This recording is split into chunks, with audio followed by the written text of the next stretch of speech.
kebutuhan daging sapi dari tahun ke tahun semakin meningkat. Hal ini dipicu oleh adanya pertumbuhan ekonomi yang meningkat dan pertumbuhan penduduk sehingga daya beli masyarakat akan semakin tinggi. Sementara, hingga kini, untuk memenuhi kebutuhan daging di pasar lokal, pemerintah melakukan impor daging sapi dan daging lainnya. Melihat kondisi tersebut, mengembangkan usaha peternakan sapi menjadi peluang yang besar dan menguntungkan. Kegiatan usaha penggemukan sapi potong dimulai dari membeli sapi bakalan jantan berumur 2,5 tahun untuk digemukan selama 3-4 bulan, kemudian dijual kembali.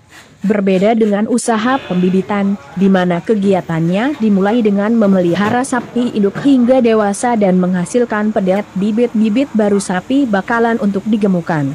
Dengan demikian, perputaran modal pada usaha penggemukan akan jauh lebih cepat dibanding usaha pembibitan. Bayangkan, hanya dalam waktu 3-4 bulan, peternak sudah bisa menjual sapi potongnya kembali dan mendapatkan keuntungan. Terutama, jika dijual pada hari raya Idul Fitri dan Idul Adha, keuntungannya bisa lebih besar lagi. Belum lagi dengan besarnya keuntungan yang akan diperoleh peternak jika dapat menggemukan sapi dengan pemberian pakan yang lebih efisien.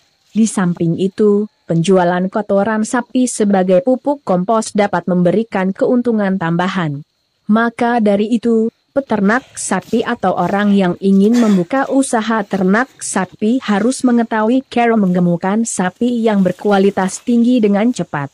Cara pemeliharaan dan pemberian pakan yang efisien, hemat, dan cepat tentu dapat mendukung perkembangan dari ternak sapi. Dengan menerapkan sistem ini, para petani dan peternak harus mencari dan menyediakan pakan secara berkala untuk hewan ternak mereka karena sapi-sapi tersebut tidak akan bisa mencarinya sendiri. Namun, pakan yang didapatkan oleh para peternak itu tidak terlalu banyak karena kemampuan untuk memiliki lahan dan tenaga manusia untuk mengarit rumput pakan sapi juga terbatas. Peternak tradisional mengarit rumput secara manual dengan tangan dan alat potong seadanya seperti arit atau sabit. Pada pagi hari, para peternak dan petani yang membangun perkandangan sapi secara tradisional akan keluar rumah menuju perkebunan di lingkungan sekitarnya untuk mengarit rumput-rumput liar dan membawanya pulang untuk dijadikan sebagai pakan ternak. Para peternak biasanya akan ngarit rumput pakan sapi liar di lapangan, pematang sawah, pinggir kali, atau semak-semak belukar yang ada di lingkungan sekitar. Namun, ada juga peternak yang sengaja menanam bibit rumput unggul untuk pakan sapi yang akan dipanen dalam jangka waktu 1-2 bulan. Jenis-jenis rumput seperti ini memiliki kualitas yang lebih baik dibandingkan dengan rumput-rumput liar.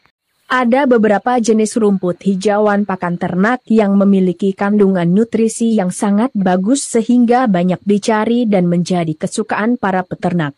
Beberapa jenis hijauan tersebut salah satunya adalah rumput gajah. Jenis rumput ini mengandung 10% protein kasar dan 31% serat kasar. Rumput gajah sangat disukai para peternak karena hasil produksinya yang lebih besar jika dibandingkan dengan jenis rumput hijauan pakan ternak lain. Rumput ini juga memiliki usia panen yang relatif cepat dan proses penanaman yang mudah, sehingga banyak peternak yang memilih untuk budidaya rumput gajah ini untuk dijadikan pakan ternak. Selain rumput gajah, lam toro juga sangat bagus untuk pakan sapi. Lam toro adalah tanaman yang termasuk hijau dan mempunyai gizi tinggi, tapi pemanfaatan lam toro untuk pakan ternak juga perlu dibatasi. Lam toro mengandung zat anti-nutrisi yaitu asam amino non-protein yang disebut mimosin, yaitu bisa menimbulkan keracunan atau gangguan kesehatan apabila dikonsumsi dalam jumlah yang banyak dan terus-menerus dalam jangka waktu yang cukup lama. Kebersihan kandang. Meskipun peternakan sapi terkesan kotor dan kumuh, Anda harus tetap menjaga kebersihan kandang dari kotoran sapi itu sendiri atau kotoran lainnya yang meliputi lantai kandang, lingkungan, dan sistem pembuangan kotoran sapi. Usahakan tidak ada bau yang menyengat karena akan mempengaruhi pertumbuhan dan daya tarik sapi terhadap makanan. Kesehatan sapi. Pastikan sapi tidak mengalami gangguan kesehatan seperti menderita cacing, menkret, diare, dan lain sebagainya. Jika sapi mengalami gangguan kesehatan, segeralah ditangani agar penyakit tidak menular ke sapi yang lain. Gunakan obat alami seperti daun pepaya atau daun jambu biji untuk makanan pokoknya. Obat alami tersebut terbukti lebih manjur dan ampuh dibandingkan dengan obat herbal dan produk kemasan lainnya.